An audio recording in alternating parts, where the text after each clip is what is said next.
ये बात हो गई हमारे सॉफ्टवुड और हार्डवुड की, ठीक है। चलिए अब पढ़ते हैं हम लोग माइक्रो स्ट्रक्चर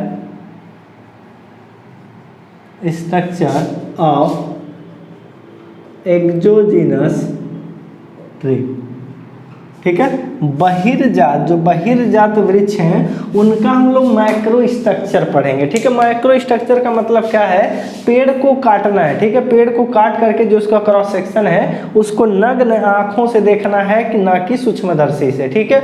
अगर सूक्ष्मदर्शी से देखेंगे, उनके मॉलिक्यूल लेवल पर जाएंगे तो उसको बोलते हैं माइक्रो, MI रहेगा, ठीक है ना, वो उसको बोलते हैं माइक्रो, ठीक है। माइक्रो स्ट्रक्चर देखेंगे, लेकिन यहाँ पर बात हो रही है मैक्रो, ठीक है ना। मैक्रो का मतलब होता है क्या है, नग्न आंखों से भी हम लोग कुछ चीजों को देख सकते हैं, ठीक है। तो अगर एक मोटा सा पेड़ है, ठीक है, मोटा सा पेड़ है, उसको काट करके हम लोग कहीं पर रख रहे हैं, ठीक है। पेड़ को काटने के बाद आपको देखना, क्या देखना है, उसका क्रॉस सेक्शन, ठीक है। तो क्रॉस सेक्शन आप देखेंगे तो कुछ ऐसे दिखेगा, देखिए ये क्रॉस सेक्शन आपको दिखेगा, ठीक है। ऊपर देखेंगे तो इसको छाल बोला जाता है, ठीक है ना। ये हमारा बार्क है, इसकी कुछ मोटाई होती है,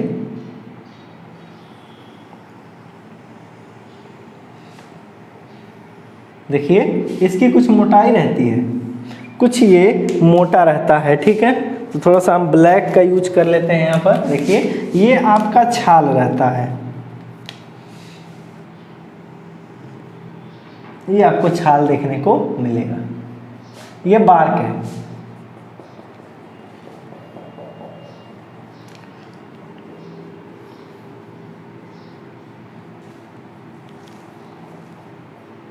ये देखिए आपको जो तना काटे हुए हैं, पेड़ काटे हुए हैं, वो क्रॉस सेक्शन दिख रहा है, सबसे बाहर आपको ये छाल दिखेगा, ठीक है।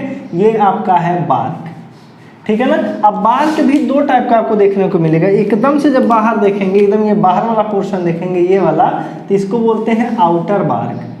सबका काम बताएंगे, इसको आउटर बार्क कहते हैं। और ये जो अंदर वाला पोर्शन है, अंदर एकदम से देखिए यहाँ वाला, ये वाला जो पोर्शन है, इसको बोलते हैं इनर बार्क, ठीक है ना। तो छाल जो दिखेगा, बार्क मतलब छाल, आप देखेंगे वो होता है दो टाइप का, एक होगा आपका आउटर बार्क और एक होगा आपका इनर बार्क, ठीक है। अब देखिए क्या है, जो लकड़ी का तना है, लकड़ी मोटा सा पड़ा हुआ है, तो जितना भी मौसम का प्रभाव पड़ेगा, जितना भी मौसम का प्रभाव पड़ेगा इस लकड़ी पर, उस सारे प्रभाव का इफेक्ट जो आप देखेंगे, जो भी इफेक्ट देखेंगे वो आउटर बार्क पर ही दिखेगा। आउटर बार्क लगता है कि जैसे सूख गया है, ठीक है ना, उस पर दरारें पड़ी रहेंगी, बरसात का मार खाया रहेगा, कोई जानवर आकर के स्क्रैच मारा रहेगा, ठीक है। तो बाहर वाला जो आउटर बार्क होता है, अंदर वाले बार्क को बचाने का काम करता है, ठीक है। तो सारे मौसम के प्रभाव को यही झेल लेगा, ठीक है। तो ऊपर देखेंगे दरार रहेंगी, लेकिन जैसे नीचे आएंगे यहाँ पर आप कहीं भी दरार देखने को नहीं पाएंगे। इस वाले बार्क में, इनर बार्क में, जो इनर पोर्शन होगा वहां पर आपको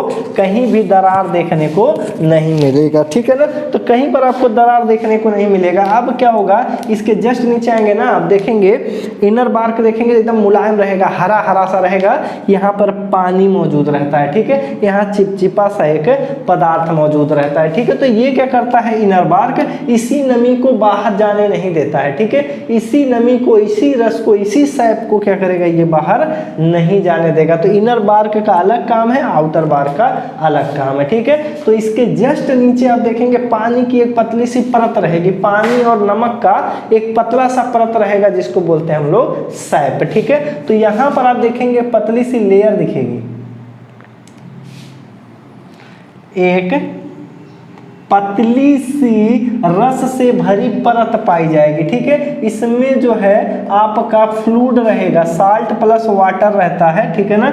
इसको बोलते हैं सैप, ठीक है ना। इसको बोला जाता है सैप, सैप बोला जाता है। जो मटेरियल इसमें पाया जा रहा है लिक्विड फॉर्म में, उसको बोलते हैं रस। और इस लेयर को बोला जाता है कैम्बियम लेयर, ठीक है ना। इसको बोलते हैं कैम्बियम लेयर। और इसमें जो मटेरियल मौजूद है, जो इसमें लिक्विड मौजूद है, जो इसमें लिक्विड है उस लिक्विड को बोलते हैं सैप, ठीक है ना। यही नीचे से हो करके इसी लेयर से जो है ये रस जो है उठ करके ऊपर की तरफ जाता है, ऊपर की तरफ जाएगा कैपिलरी एक्शन द्वारा, तब पत्तों तक पहुंचेगा और पत्तों में पहुंचने के बाद क्या करेगा, यही नमी उड़ जाएगी, धूप आएगा उड़ेगा, जब उड़ेगा उसी समय क्या करेगा, ये वृक्ष अपना भोजन बनाएगा, ठीक है। तो ये हमारा हो गया कैम्बियन लेयर। तो कैम्बियन लेयर जो आप देखेंगे वो इनर बार्क के जस्ट नीचे पाया जाता है, ठीक है। कैम्बियन लेयर में जो फ्लूइड रहता है, जो लिक्विड रहता है, वो हमारा होता है सैप, जिसको बोलते हैं रस, ठीक है ना, इसको रस बोलते हैं, ठीक है। अब क्या है देखिए, ये आपको दिख गया। अब क्या हो रहा है, जब बरसात का मौसम चला जाता है, जब बरसात का मौसम चला जाता है, पतझड़ का समय आता है, ठीक है, बहुत धूप हो रहा है, बारिश होती नहीं है, तो नीचे जब पानी ज़्यादा मौजूद नहीं रहेगा तो ये रस जो है ज़्यादा नहीं मिलेगा पेड़ में चढ़ने के लिए, ठीक है। तो बाकी ये जो रस रहेगा कैम्बियन लेयर में, जो सैप रहेगा, ये क्या करेगा, इसी में सूख जाएगा, ठीक है ना। थोड़ा सा सही बना दें, यही सैप क्या होगा, इसमें सूख जाता है, ठीक है ना।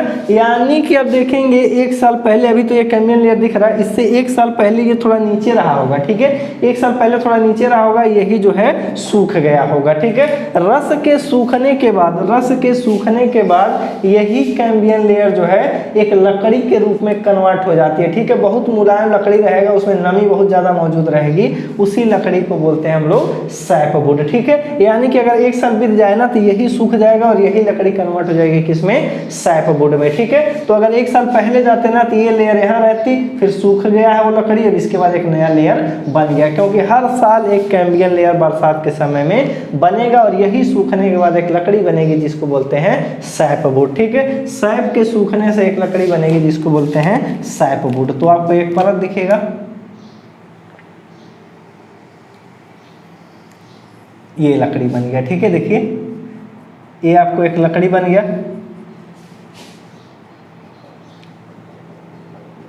ये आपको एक लकड़ी बनता हुआ दिख गया, ठीक है। तो कैम्बियन लेयर के अंदर जो है सैप जब सूखेगा तो एक लकड़ी बनेगी जिसको बोलते हैं हम लोग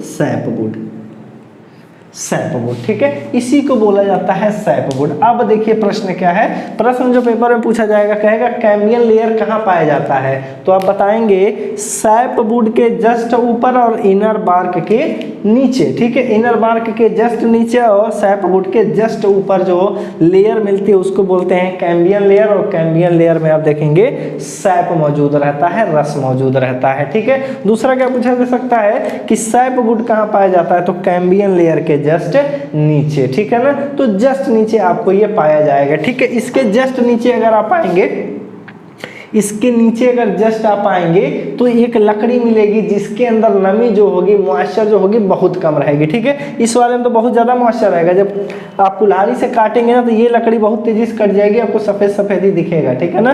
तो ये लकड़ी बहुत तेजी से कट जाएगी, लेकिन इसके जस्ट जो लकड़ी नीचे रहेगी वो बहुत हार्ड रहेगी, ठीक है, बहुत ही हार्ड रहेगी, बहुत ही मजबूत रहेगी। उसी लकड़ी का हम लोग कंस्ट्रक्शन में यूज करते हैं, यानी लकड़ी की वो जान है, लकड़ी का वो हार्ट है, यानी उसी लकड़ी को बोल देते हैं हार्टवुड, ठीक है। तो नीचे की तरफ आएंगे, इसके जस्ट नीचे तो यहाँ एक लकड़ी मिलेगी जिसको बोलेंगे हम लोग हार्टवुड, ठीक है। और सबसे बीच में अगर देखेंगे जिसको लोग हीरा कहते हैं, ठीक है, सबसे बीच में आप देखेंगे तो उसको बोला जाता है पित्त।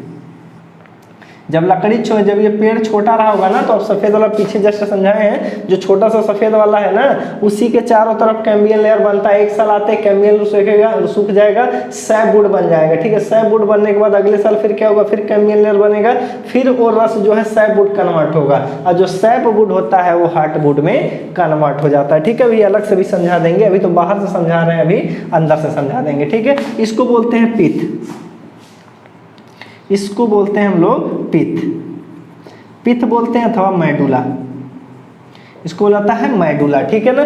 मैडुला से लेकर के यहाँ तक सैपवुड तक, ठीक है ना, यहाँ तक जो लकड़ी पाई जाती है उसको बोलते हैं हार्टवुड, ठीक है। तो इस तरीके से आपको दिखेगा, अभी आपको समझा भी देंगे और भी चीजें।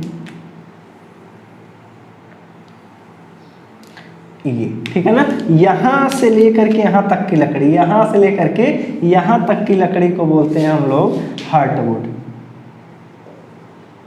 हार्टवुड बोलते हैं, ठीक है। और जो ये आपको रेड रेड दिख रहा है इन्हीं को बोलते हैं एनुअल रिंग, ठीक है, इनको बोलते हैं एनुअल रिंग। जो ऐसे से आपको दिख रहा है इनको बोलते हैं वार्षिक छल्ले।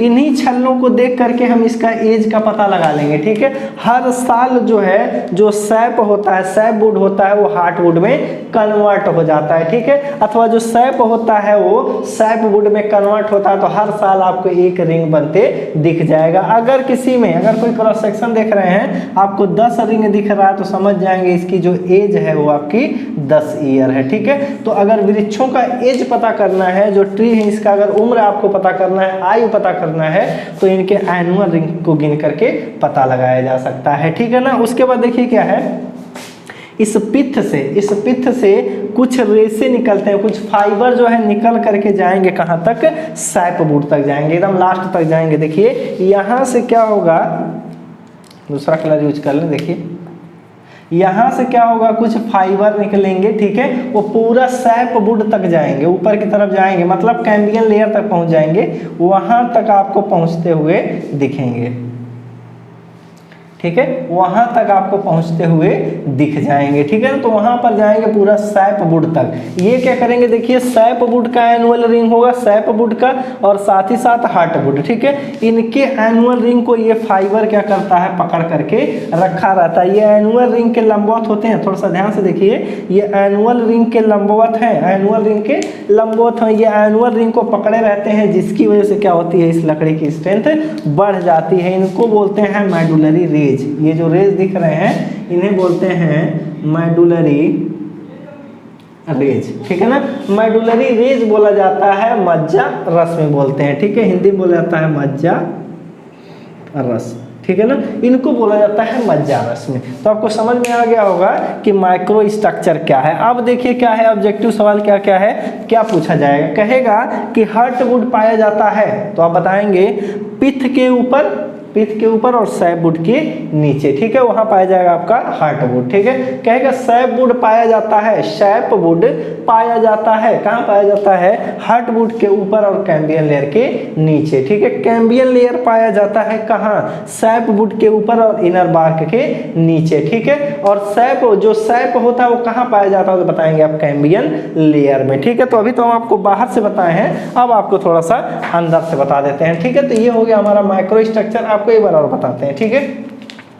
चलिए पेड़ आपका इतना पतला है, पौधा, ठीक है, बहुत पतला है, इतना ही पतला है, उसको काट करके देखेंगे, ठीक है ना। उसको काट करके देखिए, ऐसे दिखेगा, ठीक है। ये आपको बीच में पित्त दिखेगी जो पित्त है यही आपको बचपन में दिखेगा, ठीक है। और यहाँ पर आपको छाल दिखेगा बिल्कुल हरा हरा, और इसी में पानी भरा रहेगा, ठीक है। यानी ये हो गया हमारा कैम्बियन लेयर, ठीक है। कैम्बियन लेयर है, जैसे आपका साल बीतेगा, बरसात गया, बरसात होने के बाद यही कैम्बियन लेयर जो है सूख जाएगी और कैसा हो जाएगा, हमारा सैपवुड बन जाएगा, ठीक है। तो ये बन जाएगा आपका सैपवुड। तो एक साल में आपको ये एक रिंग देखने को मिल जाएगा। उसके बाद देखिए जैसे अगला साल आएगा फिर से आपको छाल तो दिखेगा, छाल के बीच में और सैपवुड के बीच में एक फिर से पतली परत बनेगी, एक फिर से पतली परत बन जाएगी, जिसमें आप देखेंगे रस बह रहा होता है, ठीक है ना। यहाँ से रस जो है ऊपर की तरफ बहेगा। जैसे बरसात खत्म होगी, गर्मी आएगी, यही रस वाली लेयर जो है सैपवुड में कन्वर्ट हो जाएगी, ठीक है। और जो ये सैपवुड होता है वही हार्टवुड में कन्वर्ट हो जाता है। हर साल ऐसे ऐसे चलता जाएगा और ये स्ट्रक्चर आपके सामने बन करके दिखने लगेगा, ठीक है। तो पेपर के पॉइंट ऑफ व्यू से पेपर में ये 100% एक नंबर यहाँ से आने वाला है, ठीक है। प्रश्न क्या होगा कि कैम्बियन लेयर में क्या पाया जाता है, तो बताएंगे हम लोग रस पाया जाता है, सैप पाया जाता है, ठीक है। कैम्बियन लेयर कहाँ पाई जाएगी, तो आप बताएंगे इनर बार्क और सैपवुड के बीच में पाई जाएगी, ठीक है। तो कैम्बियन लेयर में ही फ्लूइड आपका बहता रहता है, उसी को ऐसे पेड़ों की वृद्धि होती रहती है, ठीक है। हर साल बरसात के समय में एक कैम्बियन लेयर आपका बनेगा, और पतझड़ के समय में जब बरसात नहीं हो रही होती है उस समय जो है हर साल जो है यही कैम्बियन लेयर जो है सैपवुड में कन्वर्ट होती है हर साल। तो एक साल में ये घटना आपको देखने को मिलेगा, ठीक है। तो सैपवुड आपको मिलेगा हार्टवुड और कैम्बियन लेयर के बीच में, ठीक है। और हार्टवुड कहाँ पर मिलेगा, देखिए पित्त के और सैपवुड के बीच में जो लकड़ी मिलेगी उसको बोलेंगे हम लोग हार्टवुड, ठीक है। ठीक है। तो ये हो गया आपका माइक्रो स्ट्रक्चर। नोट्स आप बढ़िया से बना लेंगे, बढ़िया से लिख लीजिएगा, इनका बस एड्रेस पूछा जाएगा, ठीक है ना। तो चलिए अब देखते हैं सीजनिंग ऑफ टिम्बर। टिम्बर का सीजनिंग कैसे करेंगे वो हम लोग पढ़ने वाले हैं।